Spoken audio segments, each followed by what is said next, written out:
Global information and events change the pricing of a stock.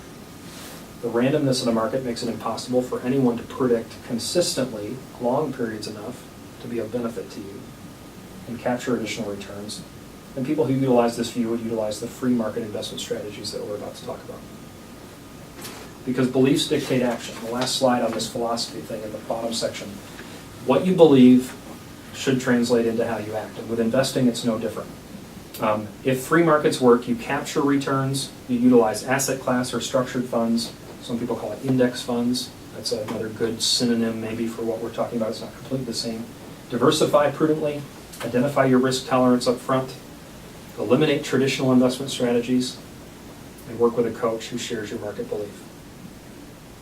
If they fail, then you'll pursue traditional investment strategies, the ones we've talked about. You'll stay connected to all sources of financial information, reading every investment article you can find, because you don't want to miss that information that should get you out of the market today if tomorrow's going to be a bad day, right? Then you want your investment advisor not to go on vacation. Work with a financial professional who shares your market belief. There's just no way to predict it. So that's the philosophy behind it, that free markets work, and it's very important. We'll talk, my clients sometimes get a little bit annoyed with me, I think, because I talk about free markets a lot. I think that free markets work is a philosophy that if it were more fully embraced in this country, your returns would be better. And so I'm going to do what I can from little old Lansing to promote the idea of free markets, because I think your returns would be better if I did. And so my beliefs dictate my actions as well. I won't be too annoying about it. We'll just talk about it a lot. Component 2 is the theory, modern portfolio theory. It says diversification works. And this is Harry Markowitz's deal. Sharp and Miller are cited in the paper, but Markowitz wrote it. And in 1952, he wrote the paper. He had really very little evidence to back it up. We didn't have a computer. In 1952, they didn't even have the stock market pricing. That didn't come until 1968. Rex Sinquefield put all the stock market data together since 1927. And he didn't even have the stock market data, but he wrote the theory, and it upheld in 1990 and gave him the prize for it. And essentially what he said was this.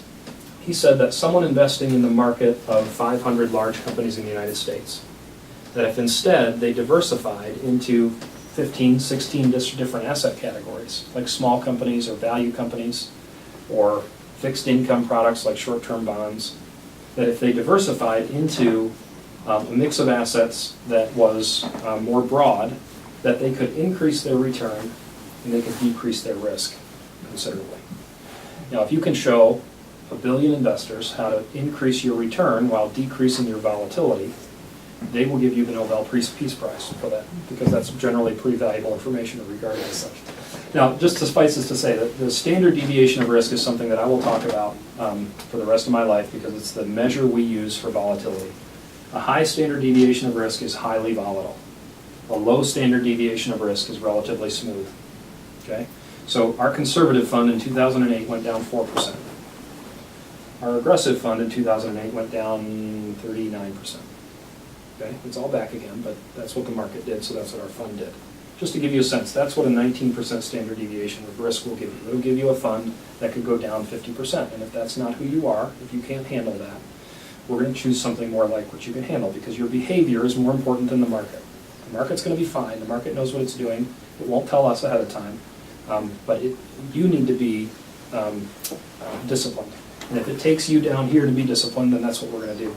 But think about it. You don't have to give up a lot of return. You can still get better than the S&P 500 with half the volatility. This fund only went down 16%. And it ends up better than the S&P, which went down 50%.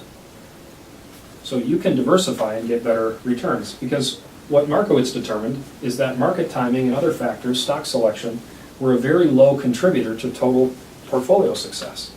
That portfolio success, and this is on page 12, you can fill these in, portfolio success was determined by asset allocation primarily.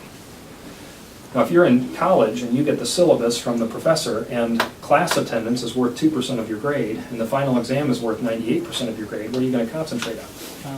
Final exam.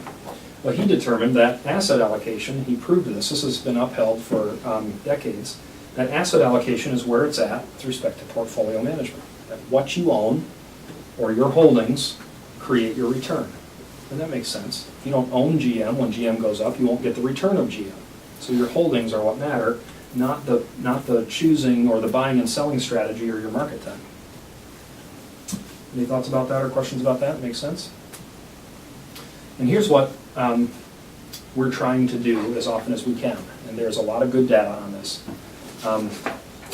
The investment choices that we make, we want to have low correlating asset classes. So a low correlating asset class is an asset class, two asset classes like small companies and large companies that don't do this, but do this, right? You don't mind going from there to here. You'd like it a lot better on the purple line than you would on either one of the others, because this is a pretty rough period, especially if you're 58. You know, when you're 32, this isn't that hard. This happens, right?